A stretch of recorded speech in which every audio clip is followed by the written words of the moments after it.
হরে কৃষ্ণ কৃষ্ণ কৃষ্ণ হরে হরে, হরে রাম রাম রাম হরে হরে।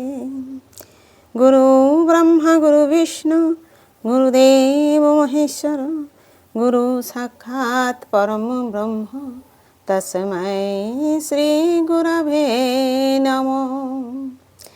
অখণ্ডমণ্ডলাকারং ব্যক্तं येन চরাচরং তৎপদং দর্শিतं येन তস্मै শ্রীগুরবে নমঃ। অজ্ঞানং তিমিরন্ধস্য জ্ঞানাঞ্জনশলাকায় চক্ষুरुन्मीलितं येन তস্मै শ্রীগুরবে নমঃ।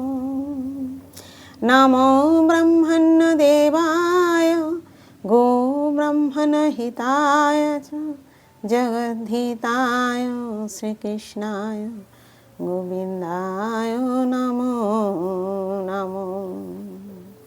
নমো কৃষ্ণায় বাসুদেবায় হরে পরমাত্মনে অশেষ ক্লেশনাশায় গোবিন্দায় নমো নমো। জয় গুরুদেব, জয় রাধে, জয় রাধে। পাঠ করছি শ্রীমদ্ ভাগবত গীতা দ্বাদশ অধ্যায় ভক্তিযোগ, শ্লোক নাম্বার 6 এবং 7।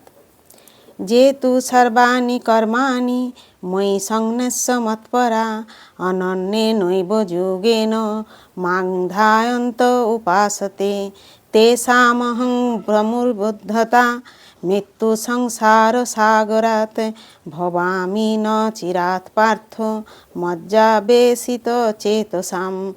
যে মানে যারা, তু মানে কিন্তু, সর্বাণি মানে সমস্ত, কর্মাণি মানে কর্ম, মই মানে আমাতে, সংন্যাস্য ত্যাগ করে, মৎপরা আমাতে আসক্ত হয়ে, অনন্যেন অবিচলিতভাবে, এব মানে অবশ্যই, যোগেন ভক্তিযোগ দ্বারা, মাম মানে আমাকে, ধ্যায়ন্ত ধ্যানপূর্বক, উপাসতে উপাসনা করেন, তেষাম তাদের, অহম মানে আমি, সমুদ্ধতা উদ্ধারকারী, মৃত্যু মানে মৃত্যুর, সংসার মানে সংসার, সাগরাত মানে সাগর থেকে, ভবামি মানে হই, ন মানে ন চিরাত মানে অচিরেই, পার্থ হে পিতাপুত্র, মই মানে আমাতে, আবেশিত আবিষ্ট, চেতসাম মানে চিত্ত।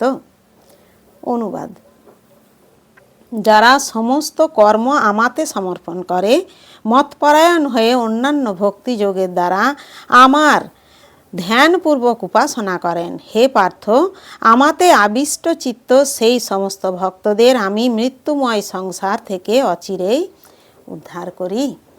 তাৎপর্য: এখানে স্পষ্টভাবে বর্ণনা করা হয়েছে যে ভগবত ভক্তরা অত্যন্ত ভাগ্যবান, কেননা ভগবানের কৃপায় তারা অচিরে জড়জগতের বন্ধন থেকে মুক্তি লাভ করেন। শুদ্ধ ভক্তি যোগে ভক্ত উপলব্ধি করতে পারেন যে ভগবান মহান এবং প্রতিটি স্বতন্ত্র জীবাত্মায় তাঁর অধীন। প্রতিটি জীবের কর্তব্য ভগবানের সেবা করা, আর সে যদি তা না করে তাহলে তাকে মায়ার দাসত্ব করতে হবে। পূর্বে যেটি বলা হয়েছে, কেবলমাত্র ভক্তিযুক্ত সেবার মাধ্যমেই পরমেশ্বর ভগবানকে হৃদয়ঙ্গম করা যায়, তাই আমাদের পূর্ণরূপে আত্মোৎসর্গ করতে হবে। শ্রীকৃষ্ণকে লাভ করতে হলে আমাদের মনকে সর্বতোভাবে শ্রীকৃষ্ণে নিবদ্ধ করতে হবে। কেবলমাত্র শ্রীকৃষ্ণের জন্যই আমাদের কর্ম করতে হবে। যে কর্মই আমরা করি না কেন তাতে কিছু যায় আসে না, কিন্তু সেই কর্মটি কেবলমাত্র শ্রীকৃষ্ণের জন্যই করতে হবে। সেটি ভক্তিযোগের মানদণ্ড। পরমেশ্বর ভগবান শ্রীকৃষ্ণের সন্তোষ বিধান করা ছাড়া ভক্ত আর কিছুই কামনা করেন না। তাঁর জীবনের একমাত্র উদ্দেশ্য শ্রীকৃষ্ণকে আনন্দ দান করা, এবং সেই জন্য তিনি সব কিছু ত্যাগ করতে পারেন, ঠিক যেমনটি কুরুক্ষেত্রের যুদ্ধে অর্জুন করেছিলেন। এই পন্থাটি অত্যন্ত সরল। আমরা আমাদের ব্যক্তিগত কাজকর্ম করে যেতে পারি এবং সেই সঙ্গে হরে কৃষ্ণ কৃষ্ণ কৃষ্ণ হরে হরে, হরে রাম রাম রাম হরে হরে এই মহামন্ত্র কীর্তন করতে পারি। এই অপ্রাকৃত কীর্তন ভক্তকে পরমেশ্বর ভগবানের প্রতি আকৃষ্ট করে। ভগবান এখানে প্রতিজ্ঞা করেছেন যে এইভাবে তার সেবায় নিযুক্ত তার শুদ্ধ ভক্তকে তিনি অচিরেই জড়জগৎ থেকে উদ্ধার করবেন। যারা যোগ ও সিদ্ধি লাভ করেছেন তারা ইচ্ছা অনুসারে তাদের ঈপ্সিত যে কোনো লোকে আত্মাকে স্থানান্তরিত করতে পারেন এবং অন্যেরা নানাভাবে বিভিন্ন পন্থার সুযোগ নিয়ে থাকেন। কিন্তু ভক্তের ক্ষেত্রে এখানে স্পষ্টভাবে বলা হয়েছে যে ভগবান তাকে নিজের কাছে নিয়ে যান। অপ্রাকৃত জগতে প্রবেশ করবার জন্য ভক্তকে নানা রকম সিদ্ধি লাভের জন্য অপেক্ষা করতে হয় না।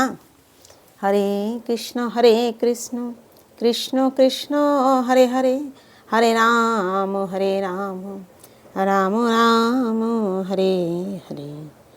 জয় গুরুদেব, জয় রাধে, জয় রাধে, জয় রাধে।